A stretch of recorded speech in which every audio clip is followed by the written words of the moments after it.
मला विसरू शकतेस, पण मी तुला कधीच नाही विसरू शकत.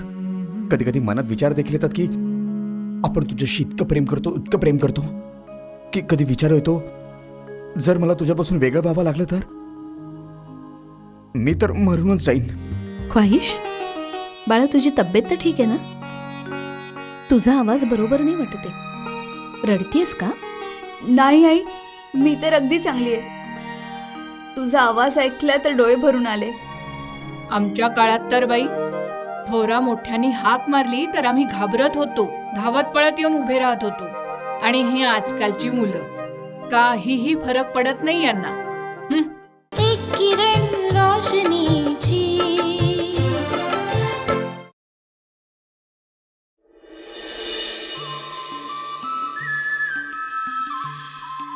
रामू, रामू कसा आहेस? सगळं काही ठीक आहे ना? ठीक आहे. नाही,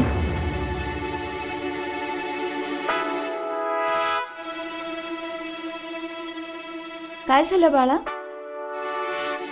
बोल रामू. अजिबात घाबरण्याची गरज नाहीये. बोल काय झालंय? हे बघ, आम्ही असताना तुला जराही घाबरण्याची गरज नाहीये.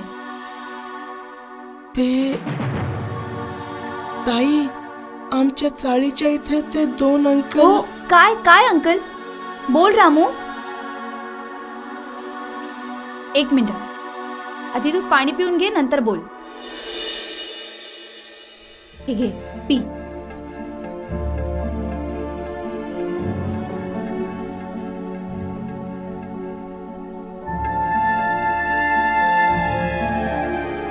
आता सांग काय झालं?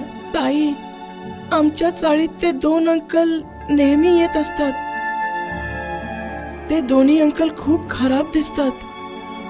काय काय केलं त्या अंकलने? बोल रामू, मला सांग काय झालंय. त्या लोकांनी खुशीताई, सोनाताई आणि अनुष्काताईला जबरदस्ती उचलून घेऊन गेले. काय? जबरदस्ती त्यांना घेऊन गेले? कुठे घेऊन गेले? कोण होते ते? ते तर मला माहित नाही, पण ज्या ताईंना त्यांनी उचलून नेलंय त्या अजून परत आल्याच नाहीत. ते घरातून घेऊन गेले आणि कोणी काही म्हणालं नाही? कोणी चाळीतलं नाही? थांबवलंही नाही? हो ताई, त्यांना विरोध कोणीच करू शकत नाही. एक दिवस एका अंकलने त्यांना विरोध केला होता, तर त्या लोकांनी त्यांना मारून मारून हॉस्पिटलमध्ये पोहोचवलं. तेव्हापासून कोणीच हिंमत नाही करत. मला माहितीये त्या ताई सुद्धा परत नाही येणार. ताई, काहीतरी करा ना, मला खूप भीती वाटते. रामू, तू घाबरू नकोस. मला जरा विचार करू दे. बघ मी काय करते.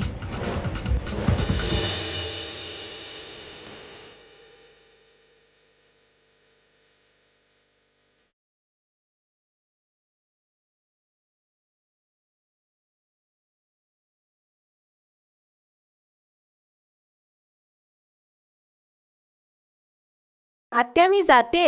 आली आहेस तर ये ना. आत्या मी आली नाही, जाते. किती मोठा आवाज केलास, मला काहीच ऐकायला येत नाहीये.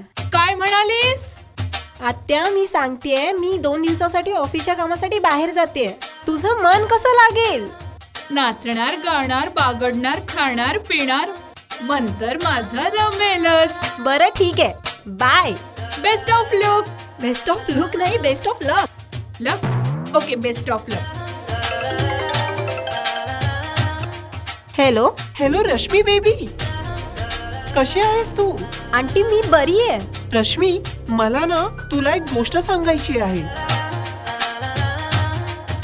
आंटी काहीच ऐकायला येत नाही, तुम्ही प्लीज जरा जोरात बोला ना. बेबी, इथे काहीतरी गडबड होते. आत्ताच मी इथे एक प्रिंटआउट बघितला. हा काय प्रिंट आउट? आंटी, मी सगळे घेतले जे तुम्ही मला दिलेले. आत्या म्युझिक कमी करा ना. बेबी, मला हे सांगायचं होतं की ही निशा जी बहुतेक आपल्या पॉवर ऑफ अटर्नीचा मिसयूज करत आहे. Power of attorney? आंटी, ते दादा आणि निशाने मला अगोदरच दिलेले आहे. ओफ हो डिग्री, मी प्रदीप चड्डाच्या डील बाबत बोलत आहे. हा? काय डील? आंटी, डील तर होऊनच जाईल, होपफुली, जर मीटिंग व्यवस्थित झाली तर. बहुतेक हिला सगळं काही माहिती आहे. मी उगाचच निशाजींवर संशय घेते. आंटी, मी तुमच्याशी नंतर बोलते, दिल्लीवरून परत आल्यावर. आता मी फोन ठेवते. Okay, bye. Okay, bye baby. आत्या, आत्या, बाय. बाय. पॉवर योगा करून एकदम करीना कपूर सारखी 0 फिगर झालीये मी. ओ माय गॉड, आता सर्व फिल्मवाले मलाच हिरोईन करतील.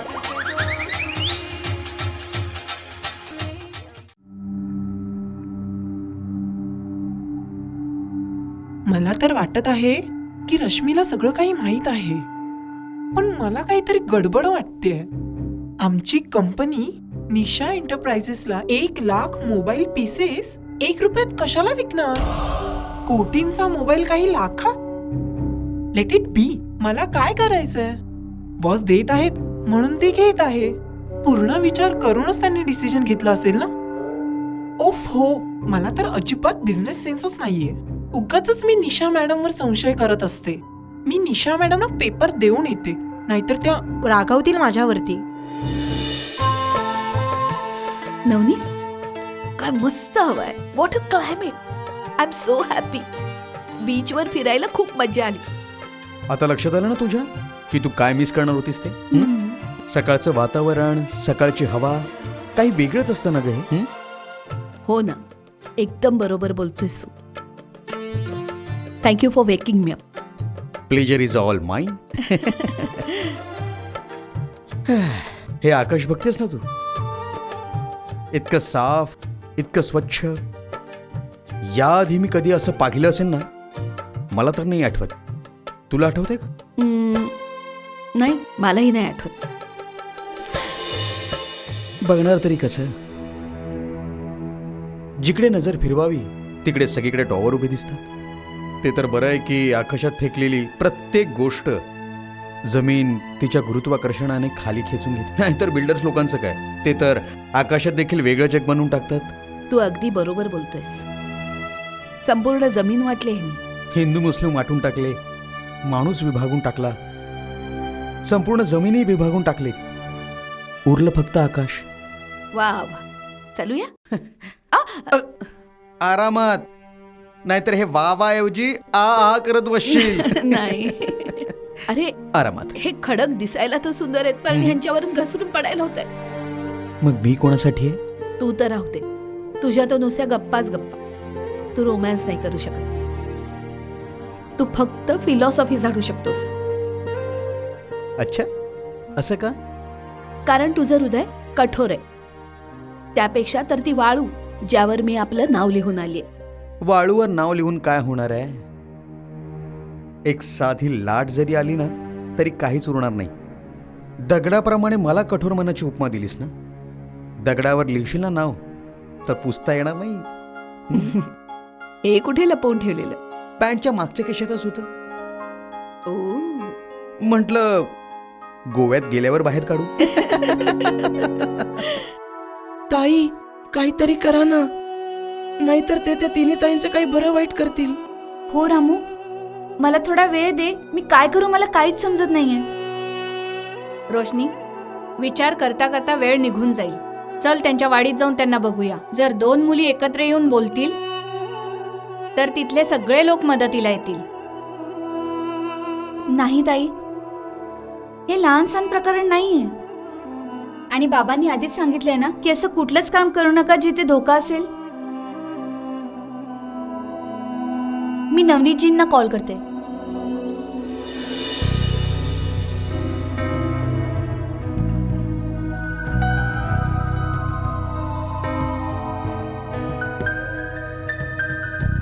काय झालं? फोन बंद आहे त्यांचा.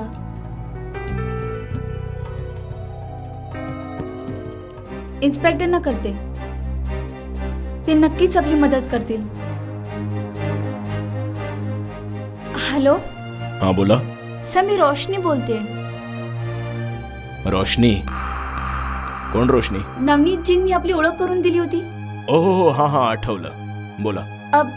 बघा सर, इथे जवळच एक परिसर आहे भीमवाडी. तिथून काही व्यक्तींनी 3 अल्पवयीन मुलींना जबरदस्ती घरून घेऊन गेलेत. तुम्ही प्लीज लवकर या आणि त्यांची काहीतरी मदत करा. बघा रोशनीजी, त्यासाठी तुम्हाला चौकीमध्ये येऊन कंप्लेंट द्यावी लागेल. त्यानंतरच आम्ही काहीतरी कारवाई करू शकू. सर, तुम्हाला माहित असेलच अशी माणसं खूप घाणेरडी असतात. ही लोक काही वेळातच मुलींचं बरं वाईट करून टाकतील.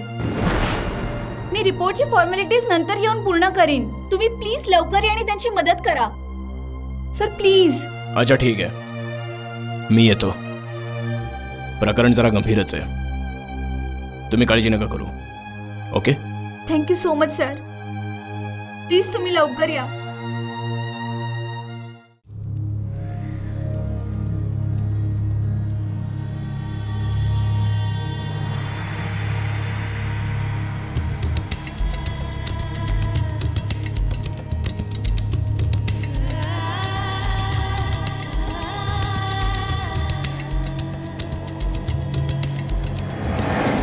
तू चूर्ण खाल्लंस का?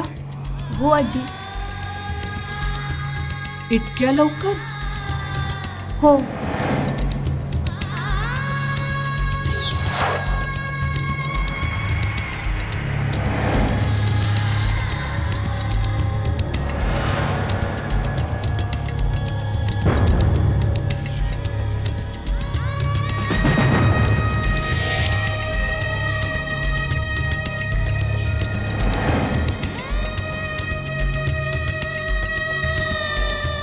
ही काल आलेली मुलगी मला मूर्ख बनवते काय?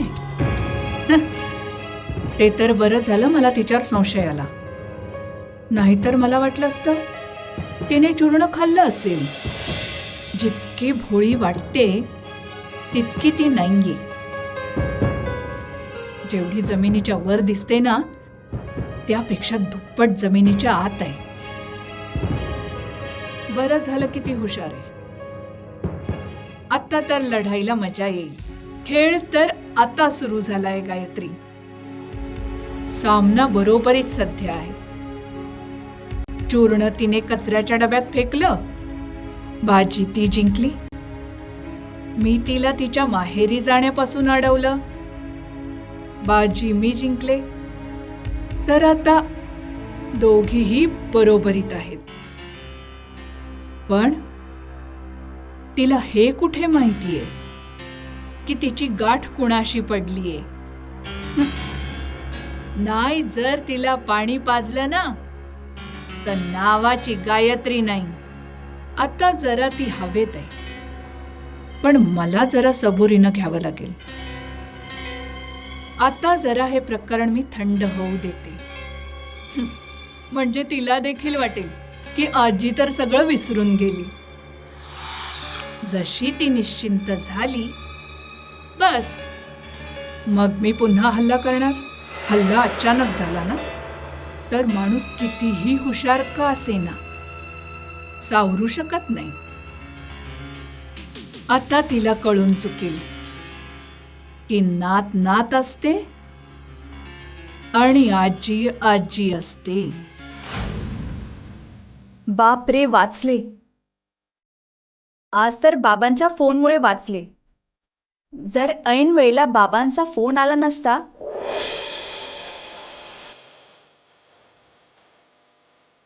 तर वाटच लागली असती. ही आजी कुणास ठाऊक का माझ्या पाठीमागे हात धुवून लागली. किती मर्यादित आणि घाणेरडे विचार आहेत यांचे. कसेही विचार असू द्या, पण त्यांनी त्यांचे विचार त्यांच्याकडेच ठेवावेत. माझ्यावर लादण्याचा प्रयत्न का करतायत?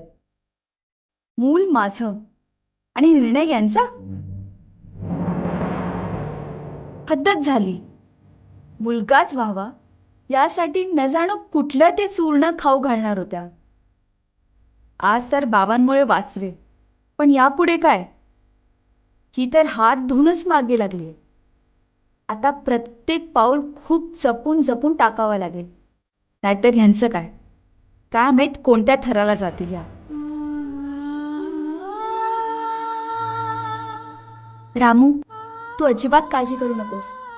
सगळं काही ठीक होईल. काय झालं रोशनी?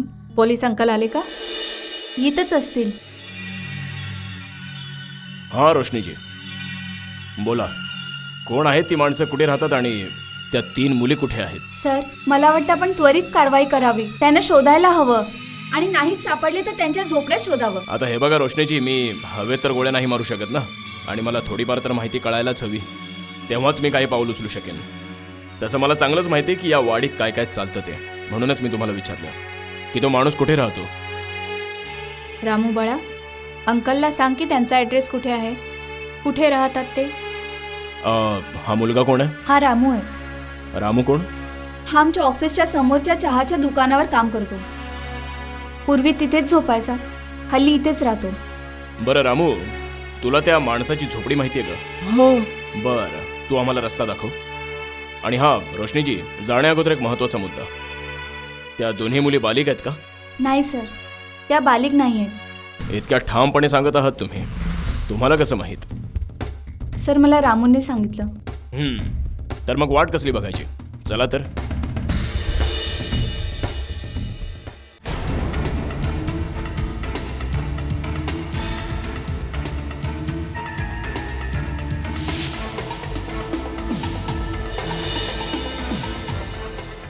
संपूर्ण घराची झडती घ्या. तू तिकडे बघ. पटनायक, ती खोली बघ.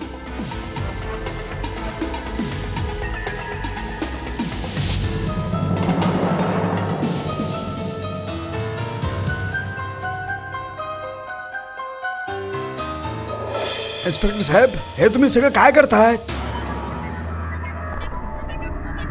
काही नाही, ते कबड्डी खेळतोय. दिसत नाहीये का तुला? तुझ्या घराची झडती घेतोय. झडती? पण का? इन्स्पेक्टर साहेब, मी एक साधा आणि सभ्य माणूस आहे हो. ओहो हो, साधा, सभ्य, खूपच छान. तुझ्या साधेपणाची साक्ष देत तुझे फोटो शहराच्या वेगवेगळ्या चौकीत लागलेले आहेत. बोल, त्याचं फोटो सेशन करून तुझ्या घरी पाठवू का? सभ्य. अरे मुलांनो, चला चला चला, उठा बाळांनो, चला चला चला, उठा उठा उठा उठा, चला या, चला चला. हा या या या, चला ये. अरे सांभाळून चल, चल लवकर लवकर, चल लवकर, चला निघा निघा. हे बघ, मी अजूनपर्यंत सभ्यपणा दाखवतोय. निमूटपणे सांग, त्या मुली कुठे आहेत? मुली? कोणत्या मुली? साहेब, मला 4 लहान लहान मुलं आहेत. त्यांची शपथ घेऊन सांगतो, मला कोणत्याच मुलीबद्दल माहीत नाही हो. कल्लू, मुलांची शपथ तर तू अशा प्रकारे घेतोयस जसं ही तुझीच मुलं आहेत. नाटक करतोयस. खूप शहाणा समजतोस का स्वतःला? तुला वाटतं की तू पोलिसांना चकवशील, पण एक गोष्ट लक्षात ठेव, तू पोलिसांना ओळखलं नाहीस. आणि अजून ओळख जरा. जेव्हा आम्ही आमच्यावर आलो ना, तर माणूस तोंडानेच नाही तर संपूर्ण बॉडीने खरं बोलू लागतो. और मुली कुठे आहेत? साहेब, 1 मिनिट.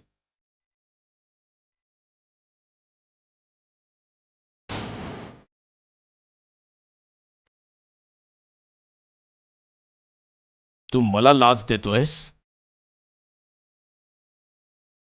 प्रत्येक गोष्ट विकत नाही घेता येत. आणि एक गोष्ट लक्षात ठेव, दुनियेत इतकी दौलत नाहीये की एका इमानदार पोलीस ऑफिसरला विकत घेऊ शकेल. निमूटपणे सांग की मुली कुठे आहेत? इन्स्पेक्टर साहेब, तुम्ही मला मारू नाही शकत. तुमच्याकडे माझं वॉरंट आहे का? वॉरंट हवंय? वॉरंट हवंय? तुझे पूर्वीचे इतके अरेस्ट वॉरंट पोलीस स्टेशनमध्ये पडलेले आहेत ना, की त्या आधारे मी तुला 10 वेळा बेड्या घालू शकतो. निमूटपणे सांग, मुली कुठे आहेत?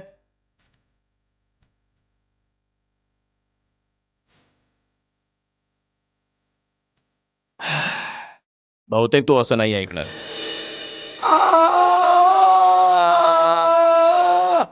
बघितलंस, शरीरात किती हाडं असतात ते तर सगळ्यांनाच माहिती आहे. पण शरीरात असे देखील काही पार्ट्स असतात जिथे फक्त स्पर्श केले ना असा त्रास होतो ना की नरकाचं द्वार दिसतं. आणि ना कसली जखम होते, ना रक्तस्राव होतो आणि नाही कसला निशाण दिसतो. पण याचे रिझल्ट बेदम मारहाणीपेक्षाही खूप चांगले येतात. समजलं? आता गुमानपणे सांगशील का अजून डोस देऊ? सांगतो साहेब, सांगतो. पण साहेब, माझं नाव नका सांगू हा. ती लोक खूप खतरनाक आहेत. ती लोक मला मारून टाकतील. साहेब, तुम्हाला माहिती नाही साहेब, त्या लोकांची खूप वरपर्यंत ओळख आहे. जास्त तोंड नको चालवूस. फक्त नाव आणि पत्ता सांग. सांगतो साहेब, सांगतो मी सगळं.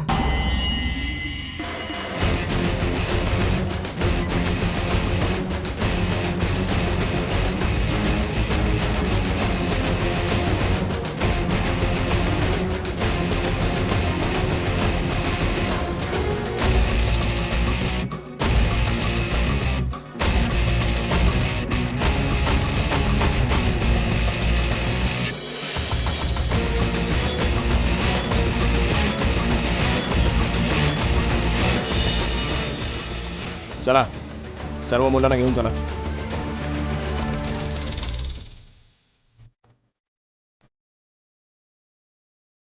डन.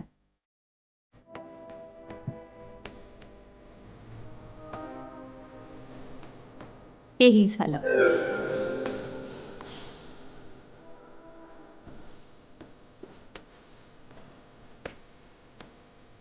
हेही झालं. सुपर.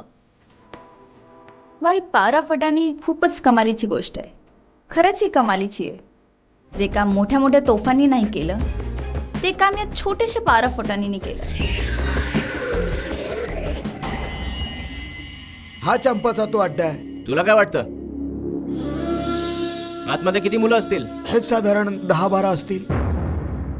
ए, चुप कर ग पोरी. जाऊ दे रट्टा लावलाय नुसता.